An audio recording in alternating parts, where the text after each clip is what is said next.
Study after study shows a pretty sobering fact. Something like 70% of M&A deals fail to create the value they promised. So why is that?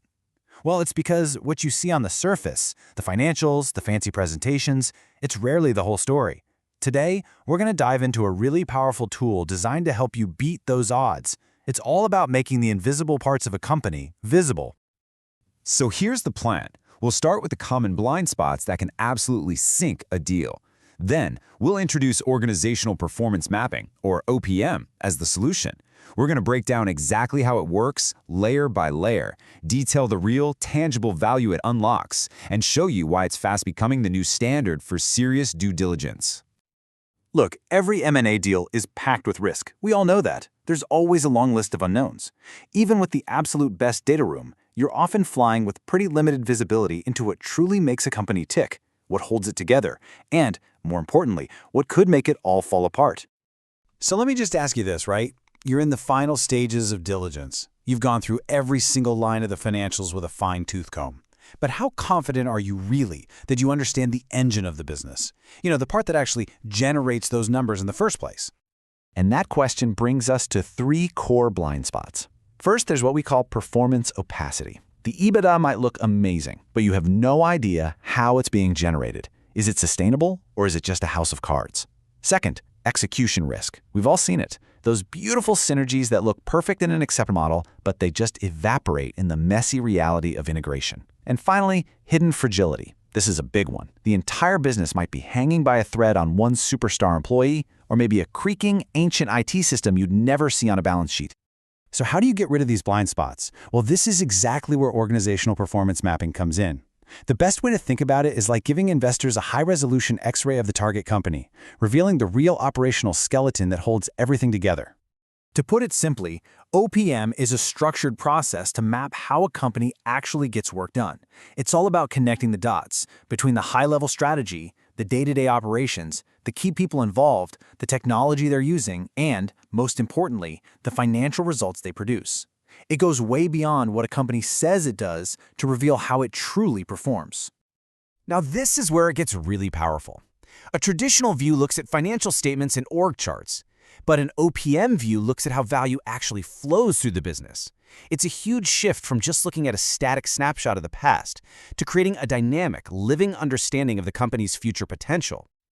Okay, so how does OPM actually work? It's not just some vague concept. It's a very systematic analysis across 5 interconnected layers that builds a complete, holistic picture of the business, from the very top all the way down to the bottom. So it all starts at the top with strategy, asking where does this company genuinely create value? Then it moves down to the value chain, tracing every dollar to see where EBITDA is created and, just as important, where it leaks. You might discover, for example, that a top-selling product is secretly a cash drain because of a crazy convoluted supply chain. Next, the operating model. Can this business actually scale? The fourth layer, people, is absolutely critical. This is where you find out the entire West Coast sales number hinges on one person, who, by the way, has a standing offer from your biggest competitor. And finally, systems and data, which is where you uncover all that hidden tech debt before you inherit it.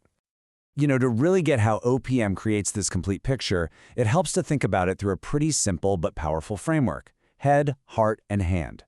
The head is the strategy, the intellectual side of the business. The heart is the culture, the engagement, the people, and the hand is the practical ability to actually execute. For any integration to be successful, you have to understand and align all three.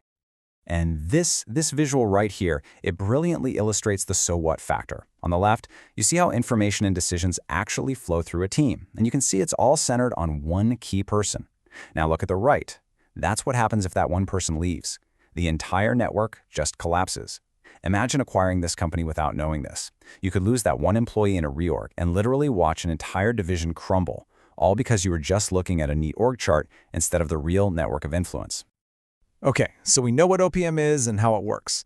But let's get to the bottom line here. What are the tangible payoffs? How does this directly help you make more money from your investments? Well, first up, it delivers a single, coherent story of the company's performance. So instead of juggling dozens of disconnected reports, you get one integrated view of how the business actually functions. This gives you so much more confidence in your valuation and your investment thesis. Second, it uncovers opportunities and threats that a P&L will never ever show you. You can spot an underperforming part of the business with massive upside or a structural problem that's dragging the whole company down. This is the kind of insight that leads directly to better pricing on the way in and a much clearer path to profit on the way out.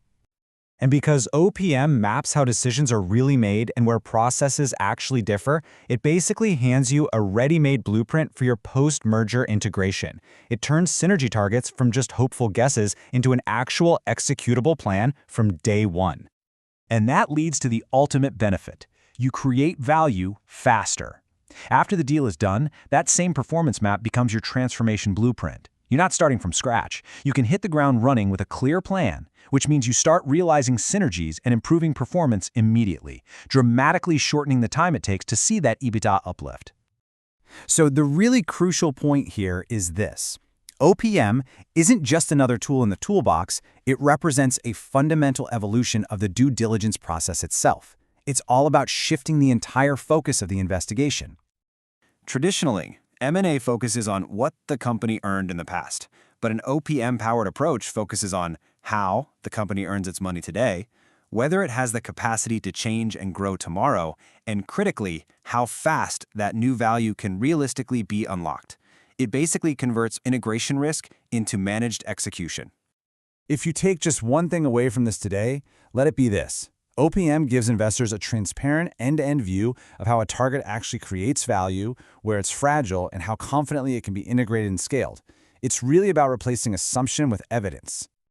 So as you look at your current deal pipeline, the real question isn't just about the numbers. It's this. Are you willing to bet millions, maybe billions of dollars on what you can't see? Or are you ready to get the whole picture?